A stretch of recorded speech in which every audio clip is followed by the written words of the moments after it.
mchana jamani, na penda kwanza kuwashukuru sana kwa kufika hapa Hotel Verde ambako tutakuwa na tukio kubwa la mkutano ambao nadhani kwa maana ya mikutano ya mabadiliko tabia nchi ni mara ya kwanza tunakuwa na mkutano mkubwa namna hii hapa nchini. Huu ni mkutano ambao unajumuisha wanadiplomasia, mabalozi na wataalamu na pia viongozi mbalimbali kutoka Afrika na duniani kote. Labda nianze kwa historia kidogo. Kama mnavyofahamu, Tanzania ni nchi mwanachama wa mkataba wa Umoja wa Mataifa wa mabadiliko ya tabia nchi, na tuliridhia mwezi Machi mwaka 1996. Na mkutano wa kwanza kabisa wa mkataba huu ulifanyika nchini Switzerland, Geneva, ambako nchi za Afrika zilikubaliana kwamba badala ya kila nchi kuongea peke yake basi zitaongea kwa sauti moja. Kwa hiyo likaanzishwa kundi la wataalamu wa nchi za Afrika kwa ajili ya kuongea kwa sauti moja kwenye masuala yote yanayohusu mabadiliko ya tabia nchi chini ya mkataba. Kwa hiyo nilikuwa chanzo cha hili kundi au kamati hii maalum ya Afrika ambayo inasimamia mabadiliko ya tabia nchi. Kwa hiyo moja kubwa ambalo sisi Tanzania sasa tutakuwa na fursa ya kuwa nalo ni kwamba itakuwa sasa ndo nchi ya kwanza kuadhimisha miaka 30 tangu kundi hili lianze. Kwa hiyo pamoja na mambo mengine tutakayofanya hapa, hilo pia litakuwa kubwa. Lakini niseme tu kwamba tangu kundi hili lilivyoanzishwa, kwa Kiingereza tunaita African Group of Negotiators au kwa kifupi AGN, mtasikia maneno AGN kama mnavyoona hapo.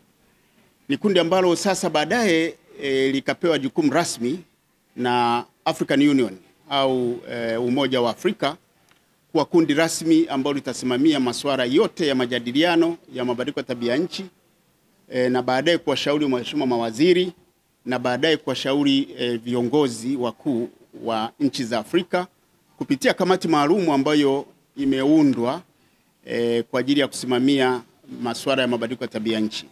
Labda tu nianze kwa kusema kwa bahati nzuri na kwa kuzingatia diplomasia nzuri sana Mheshimiwa Rais wetu Mheshimiwa Dr. Samia Suluhu Hassan, Rais wa Jamhuri ya Muungano wa Tanzania.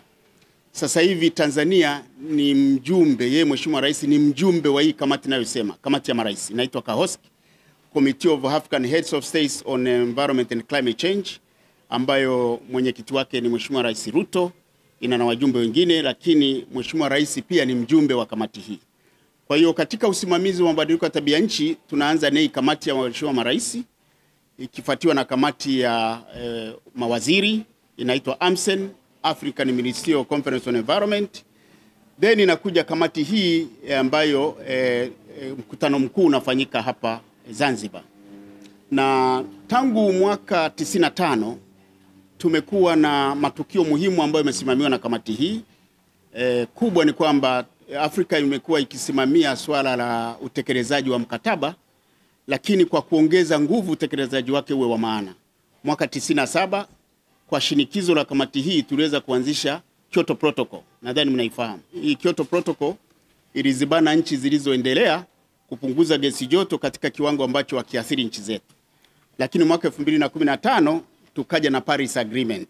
Paris Agreement ni makubaliano ya Paris ya kutekeleza zaidi mkataba wa mabadiliko ya tabia nchi kwa kushirikisha nchi zote duniani. Kwa hiyo kamati hii imekuwa na mchango mkubwa katika majadiliano, imeonyesha msimamo wa Afrika katika maeneo mbalimbali.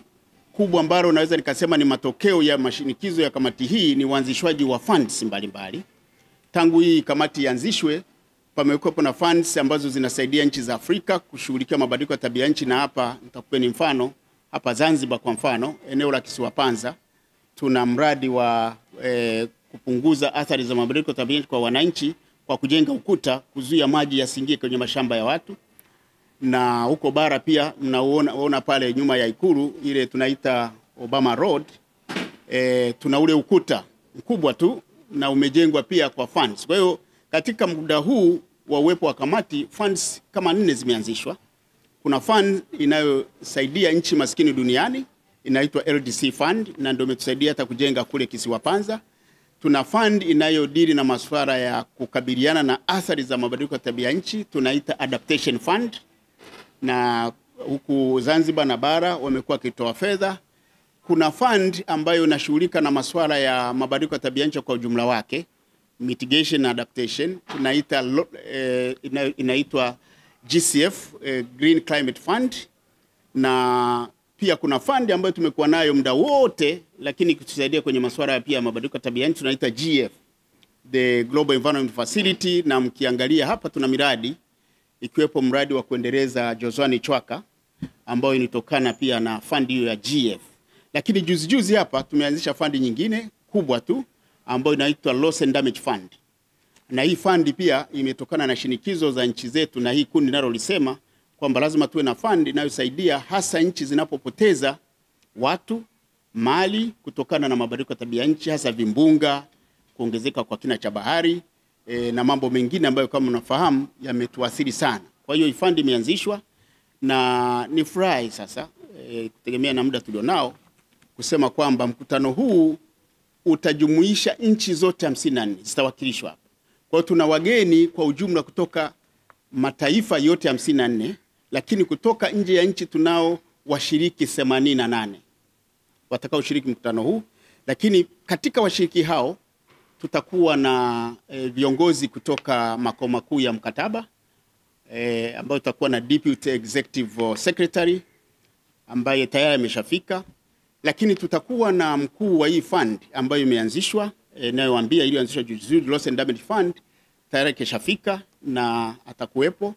Tutakuwa na mkuu wa Secretariat ya African Union anayeshughulika na masuala ya climate change, na tutakuwa na wawakilishi sasa wa viongozi wengine. Tuna mwakilishi wa nchi ya Brazil kwa sababu wao ndio mwenyeji wa mwaka huu wa mkutano wa 30 wa mabadiliko ya tabia nchi. Tunaye mwakilishi wa mkutano wa 29 wa nchi ya Azerbaijan ambako tayari tuna wageni watatu, delegation ya watu watatu kutoka Azerbaijan ambao tayari wameshafika. Lakini pia tunaye mwakilishi wa UNEP Nairobi ambaye nao tuna wageni wawili wameshafika. Tunao mwakilishi wa AMSEN kutoka Ethiopia tayari wameshafika. Tuna pia mwakilishi wa G20 kutoka South Africa tayari ameshafika, na kuna wawakilishi watatu kutoka Brazil kama nilivyosema, taasisi nyingine ambazo zinashirika na jambo hili. Kwa jumla tunao kama nilivyosema delegates takriban 90 kutoka nje ya nchi, na kati ya hao nchi 54 zote zimewakilishwa katika mkutano huu kwa maana ya wakuu wa masuala ya mabadiliko ya tabia nchi katika hizo nchi, ikiwepo mabalozi pamoja na viongozi katika ngazi ya wakurugenzi katika nchi hizo. Sasa umuhimu wa mkutano huu. Mkutano huu ni muhimu sana. Kama nilivyosema, mwaka huu ni mwaka wa 30 tangu kuanzisha kwa AGN. Kwa hiyo tumepata heshima kubwa sana kama nchi kuweza kusherekea miaka 30 ya AGN hapa Tanzania na hapa Zanzibar. Lakini pili, ni mkutano muhimu kwa sababu ya siasa za kimataifa zilizobadilika kuhusu mabadiliko ya tabia nchi. Kama mnafahamu, utekelezaji wa mkataba wa mabadiliko ya tabia nchi umegubikwa na changamoto sana za siasa za kimataifa, ikiwemo kujitoa kwa baadhi ya nchi katika majukumu ambayo walionayo chini ya mkataba huu. Kama mnavyofahamu, utawala wa serikali mpya ya Marekani umesema hautaendelea na masuala ya Paris Agreement. Lakini pia katika ngazi za kimataifa taasisi nyingi za kifedha zimejitoa. Kwa hiyo tuna kazi kubwa ya kuangalia katika mazingira haya kama Afrika tunajipanga vipi, na je, madhara yanayotupata leo tutakabiliana nayo vipi. Lakini kubwa jingine kwa mwaka huu kama mnavyofahamu ni miaka 5 kabla ya 2030. Tunatakiwa kutimiza SDGs by 2030, na mnavyofahamu ni kwamba SDGs nyingi zinashindwa kutimizwa kwa sababu ya ongezeko la athari za mabadiliko ya tabia nchi. SDG nyingi, hata ile ya kwanza kabisa ya kuondokana na umaskini, ni vigumu kudili nayo kama sekta zinazosaidia kupunguza umaskini zinaathiriwa na mabadiliko ya tabia nchi. Ukiangalia sekta ya kilimo, utalii, mifugo, uvuvi, kama athari zinazotukabili zitaendelea kutukabili, hata kutimiza malengo ya sekta hizi ili kupambana na umaskini inakuwa ni ngumu. Kwa hiyo tunatakiwa tuone mikakati kuangalia hii miaka 30, miaka mitano iliyobaki kufika 2030 itakuwa ina mambo gani ya msingi ya kushirikiana. Lakini kubwa kama nchi, na hili niliseme kama unafahamu, Mheshimiwa Rais ni champion wa masuala ya nishati safi ya kupikia, na moja ya mambo ambayo tutayajadili ni tunapoongelea nishati za mpito zinasaidiade bara la Afrika ambako bado na watu milioni 900 na zaidi ambao hawana nishati safi ya kupikia, bado na watu zaidi milioni 600 ambao hawana access kwa nishati tu ya kawaida. Kwa hiyo tunafanya nini tunapokuwa na mjadala wa nishati za mpito? Tuna maana gani? Tuna maana gani pale ambapo bado kama Mheshimiwa Rais anavyosema una watu ambao hawajui wapikeje chakula, lakini bado unasema tuongelee nishati za mpito, au watu hawajawa connected kwenye umeme unasema tuongelee nishati za mpito.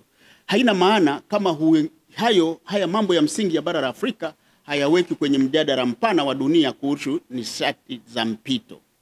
Kwa hiyo tunapoongelea nishati za mpito, tunataka kama Mheshimiwa Rais anavyohimiza tuhakikishe kwamba mambo ya msingi kwa bara la Afrika yanazingatiwa, na hili ndio ambalo tutalijadili pia hapa. Na jingine ambalo tutalijadili ni tunapata faida gani kama bara kutokana na juhudi za sasa za dunia za kukabiliana na mabadiliko ya tabia nchi. Kwa mfano, bara la Afrika takriban 40% ya what we call critical minerals zinatoka bara la Afrika. Lakini nishati zinazotupeleka kwenye maisha bora, kwa maana nishati green energy sources, zote ziko katika bara la Afrika kwa wingi mkubwa zaidi ya 60%. Lakini pia Afrika ni bara lenye vijana ambao wanaweza wakatoa ajira katika hizi nishati mpya. Lakini mifumo ya dunia ilivyo haitoi fursa kwa bara la Afrika kufaidika na fursa mpya zinazotokana na ujio wa wimbi la kuwa na nishati bora za kupambana na mabadiliko ya tabia nchi. Tunataka tujadili ni masuala gani ya msingi yazingatiwe katika mijadala yetu ili kuhakikisha Afrika inafaidika na wimbi la kuwa na nishati bora, kuwa na maisha bora, kuwa na zero emissions by 2050 kama tulivyosema, na kuhakikisha kwamba nishati zetu zinazosaidia dunia zinatusaidia kwenye masuala ya madeni, zinasaidia kwenye masuala ya uchumi na mambo mengine. Tuna changamoto kubwa ya biashara ya waukaa ambayo haijaeleweka vizuri kwa wananchi. Ni biashara muhimu kwa sababu ina drive uchumi wa dunia, lakini biashara hii haijawafaidisha sana wananchi kwa sababu bado imegubikwa na changamoto za bei, imegubikwa na changamoto za ufahamu na mambo mengine. Hayo pia tutayajadili katika mkutano huu. Kwa kifupi, huu mkutano ni muhimu, na pia kama nilivyosema ni miaka 10 baada ya kuwa na Paris Agreement. Ilikuwa 2015, sasa hii ni 2025, na humu katikati tunataka tujipime tumeweza kuachieve nini na tunataka nini. Baada ya mkutano huu, maazimio yote yatakayotokana na mkutano huu tutayawasilisha katika vikao vya juu. Kuna kikao cha AMSEN kitafanyika mwezi Julai Ethiopia, nadhani Ethiopia Nairobi. Lakini baada ya hapo kuna kikao kikubwa cha Kahoski kitafanyika mwezi Septemba New York, ambako tutawasilisha haya yote kwa tumekubaliana haya. Na niseme hili kundi la wataalamu na mabalozi ndio engine ya masuala ya msingi ambayo Afrika wanataka tuyapeleke mwaka huu na hata baada ya mwaka huu. Basi nimeona tu nitoe hiyo taarifa, na nawashukuruni sana.